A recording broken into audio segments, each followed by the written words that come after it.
दोस्तों आज 1 जनवरी साल 2026 और साल का पहला दिन और पहले ही दिन एक ऐसा झटका या यूं कहें कि एक ऐसी बड़ी खबर निकल के सामने आई जिसने तमाम सारे गोदी मीडिया चैनल्स, तमाम सारे भाजपा एजेंडाधारी सोशल मीडिया इन्फ्लुएंसर्स और तमाम सारे उन नफरती चिंटुओं की पोल खोल करके रख दी जो मुस्लिम शख्स को देख करके टोपी और चढ़ा पैजामा देख करके आतंकवादी कह देते। दो ऐसे शख्स धरे गए हैं 150 किलो विस्फोटक के साथ। खबर राजस्थान से है। पूरा मामला क्या है यह मैं आपको बताने जा रहा हूं।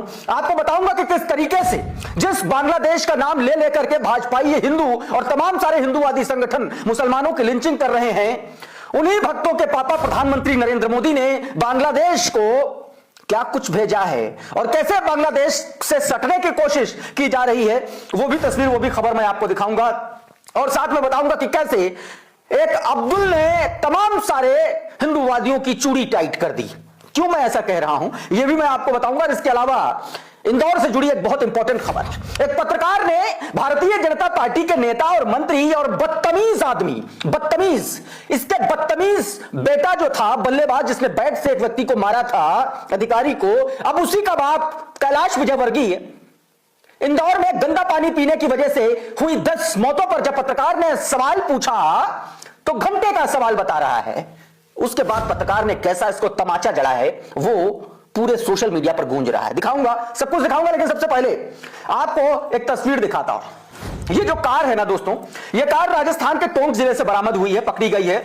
यूरिया के कट्टों में भर करके 150 किलो विस्फोटक बरामद किया गया है और इस विस्फोटक की सप्लाई सुरेंद्र और सुरेंद्र मोची नाम के दो युवक कर रहे थे और उन्हीं की कार से बरामद किया गया और वो भी पकड़े गए हैं, दोनों पकड़े गए।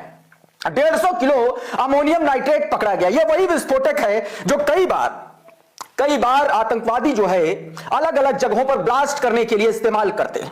अब याद कीजिए अल्फाड़ा यूनिवर्सिटी, फरीदाबाद की अल्फाड़ा यूनिवर्सिटी, और उसमें किस तरीके से आतंक के मॉड्यूल को अभी भी ढूंढा जा रहा है और उसमें भी बताया जा रहा था कि यही अमोनियम नाइट्रेट पाया गया था और यह अमोनियम नाइट्रेट दो इन शख्स जो हिंदू बताए जा रहे हैं उनकी कार से बरामद हुआ। लेकिन इस खबर पर गोदी मीडिया में चारों तरफ सुई पटक सन्नाटा है। नए साल के पहले दिन अगर इनको आतंकवादी नहीं कहा जाए इस तरीके की घटना को लेकर के बताया यह भी जा रहा है कि नए साल पर कोई बड़ी वारदात को अंजाम देने की साजिश थी। लेकिन उससे पहले ही दोस्तों पुलिस ने इनको धर दबोचा है। क्या कुछ पुलिस का कहना है इस वीडियो में आप आगे देखिए, क्या कुछ कहा गया है, देखिए जरा। जिसमें एक मारुति सियाज जो गाड़ी थी, ये गाड़ी भूमि से रवाना हुई और टॉप की तरफ गाड़ी आ रही थी। टॉप डीएसपी को सूचना मिली तो ये मारुति सियाज गाड़ी थी जिसमें एक एक्सप्लोजर जब्त किया गया और ये एक्सप्लोजर जो है ये 150 किलो अमोनियम नाइट्रेट था जो यूरिया के कट्टों में छुपा के रखा गया था। इसके अलावा 200 एक्सप्लोजिव बैटरीज भी पुलिस ने बरामद किए। इसके बाद 1100 लीटर इनके साथ बायो पुलिस ने बरामद किए। इसी को लेकर के जाकिर अली त्यागी क्या लिख रहे हैं आपकी स्क्रीन पर देखिए। राजस्थान के टोंक में 150 किलो अमोनियम नाइट्रेट पकड़ा गया।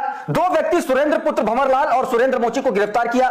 यूरिया खाद के कट्टों में छुपा करके विस्फोटक कार से सप्लाई किया जा रहा था। यही नहीं, पुलिस ने कार से डेटोनेटर, सेफ्टी फ्यूज और वायर भी बरामद किया, सिर्फ विस्फोटक नहीं। यानी कि धमाके की एक बहुत बड़ी तैयारी थी। नहीं कहीं मीडिया चैनल इन्हें आतंकवादी कह रहा और न ही इनके नाम लिखे जा रहे हैं क्योंकि विस्फोटक सामग्री सप्लाई करने वाले हिंदू हैं। अगर मुसलमान होते तो लोहे के बारूद को भी विस्फोटक पदार्थ करार दे दिया जाता। अब कुछ मीडिया चैनल इन्हें बिना नाम लिखे सिर्फ आरोपी बता करके खबर चला रहे हैं और 90% मीडिया चैनल से खबर गायब है। आरोपी अगर मुसलमान होते तो मीडिया ट्रायल चल रहा होता, लिखा जाता नए साल पर दिल्ली को दहलाने की रची थी साजिश। लेकिन यह खबर चारों तरफ से गायब है। एक खबर और आपको देखा था बांग्लादेश को लेकर के किस तरीके से इस देश में बवाल मचा। बांग्लादेश में हिंदुओं को मारा जा रहा है, गलत बात, नहीं होना चाहिए और इसका विरोध हर भारतवासी को करना चाहिए। लेकिन यहां के कुछ नफरती चिंटू, यहां के कुछ हिंदूवादी संगठन मुसलमानों को बांग्लादेश में हो रही हत्याओं का जिम्मेदार मान करके उनको प्रताड़ित कर रहे हैं, मार रहे हैं, लिंच कर रहे हैं, गाली बक रहे हैं। लेकिन इन्हीं कट्टर हिंदुओं और इन्हीं हिंदुओं के पापा नरेंद्र मोदी जो है खालिदा जिया को जो है शोक संदेश उनके नाम से भिजवा रहे हैं। ये तस्वीर देखिए, आज तक की खबर है। सौंपा पीएम मोदी का शोक पत्र, जयशंकर ने खालिदा जिया के बेटे से मुलाकात की। बताइए, खालिदा जिया के बेटे से मुलाकात करके एस जयशंकर ने प्रधानमंत्री नरेंद्र मोदी का शोक पत्र उसके बेटे को सौंपा।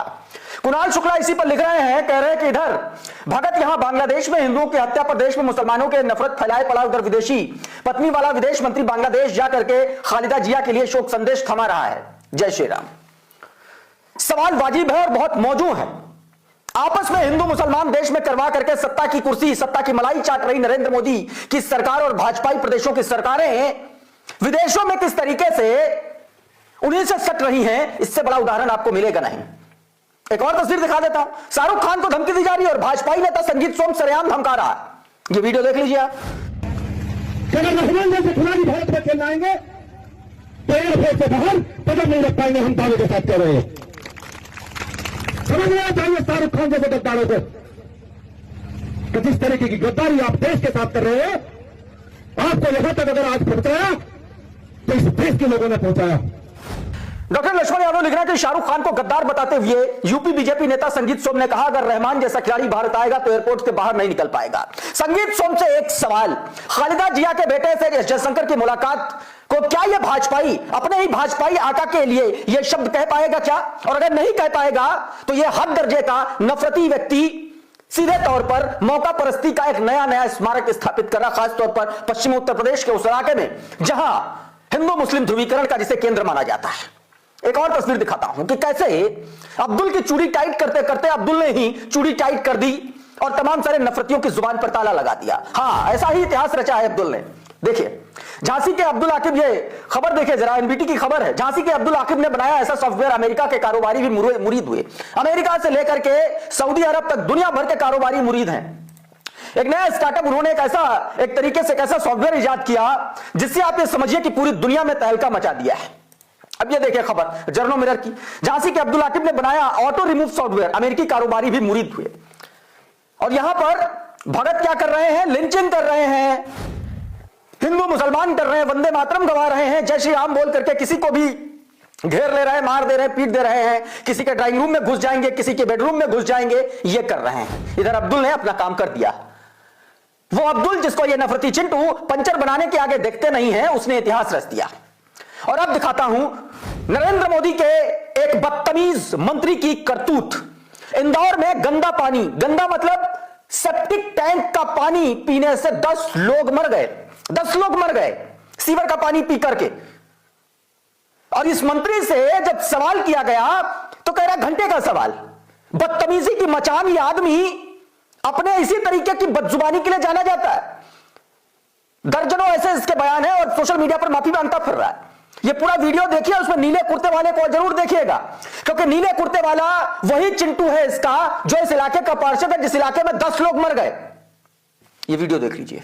बहुत सारे लोगों को अभी तक जो रिफंड की बात कही गई थी वो भी नहीं मिला कैलाश जी, और पीने के पानी की ठीक से व्यवस्था। छोड़ो यार, तुम फोकट प्रश्न मत।